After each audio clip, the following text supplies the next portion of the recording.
shooting, scoring! And what a snipe! Oh, he smoked them like a Christmas ham, as we say. Back cross ice, what a save by Laurel! History has repeated itself. Greater Sudbury has won back-to-back NOJHL championships. This is NOJHL Game Day, presented by BrokerLink. How goes it, folks? I am Alex Bastyovanszky. Great to see you again. We've got lots to cover today, and I've only got a few minutes to do it, so let's go. Dayanov with the puck. Dayanov back to Rusu. Rusu to Dayanov. Dayanov looks to take the shot. He scores! What a snipe from the top of the faceoff dot. Another NOJHL showcase is in the books, and it was one for the ages. There were big hits, big goals, and some big surprises. The competitive balance in the league was my first reaction to this. It was never more prevalent. It is a showcase of where everybody's kind of at, like a report card sort of thing, and lets you know what you need to do, and you get to see everybody all in one spot. There perhaps was no bigger surprise than the play of the Hearst Lumberjacks, who came into the showcase in first place with just one loss on the campaign. Well, in game one, they got pumped 6-0 by an improving Timmins Rock squad. The biggest shock, though, was in game two, when the Jacks got rocked 8-3 by a Sioux Eagles team that up to that point had just a single win on the season. Backhand shot, scores!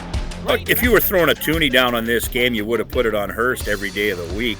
But it's just, Sioux comes in and you expect Hearst to run roughshod over them, and then all of a sudden the tables are turned, and the Eagles just basically put it to the Lumberjacks, and in a very, very good game, and they played solid. Now, Hearst did probably disappoint a lot of people with their performance at the showcase, including themselves, with the way they seemed to be on a roll and looked like they were going to be last year's Sudbury this year.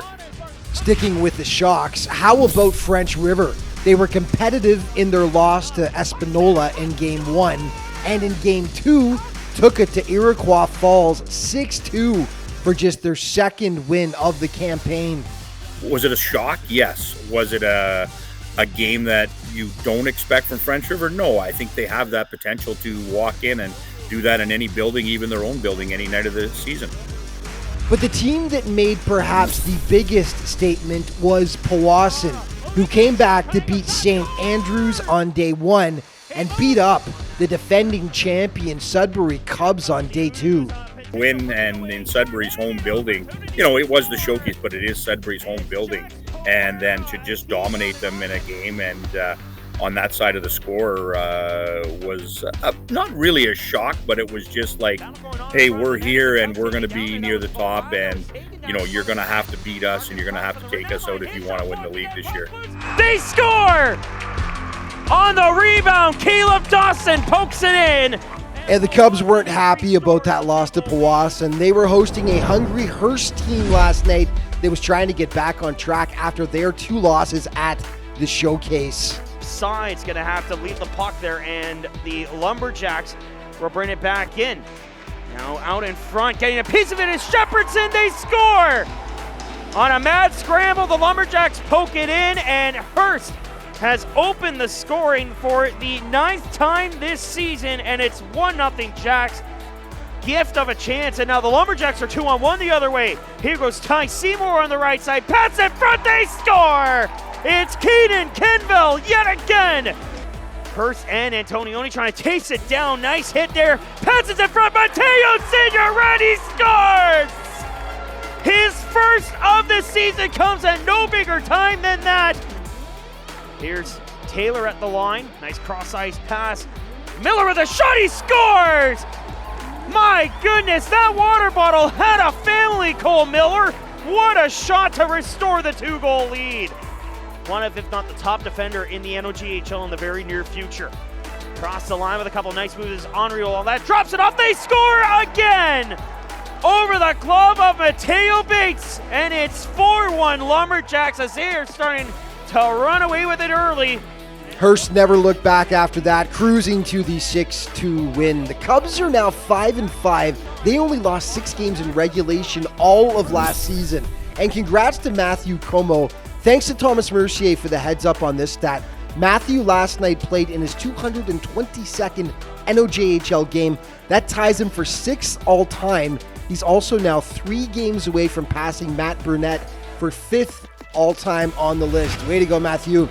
On tap tonight, it is the Battle of the Sioux. For the first time this season, a North-South showdown between the two rivals. The Eagles, as previously mentioned, are feeling good after winning their first 2 games of the season at the Showcase. The T-Birds went 1-1. T-Birds 5-3-0-1 in the campaign. The Eagles 2-8-0-1 should be a dandy. CJHL rankings for you that came out this week. Selkirk continues to hold on to first spot.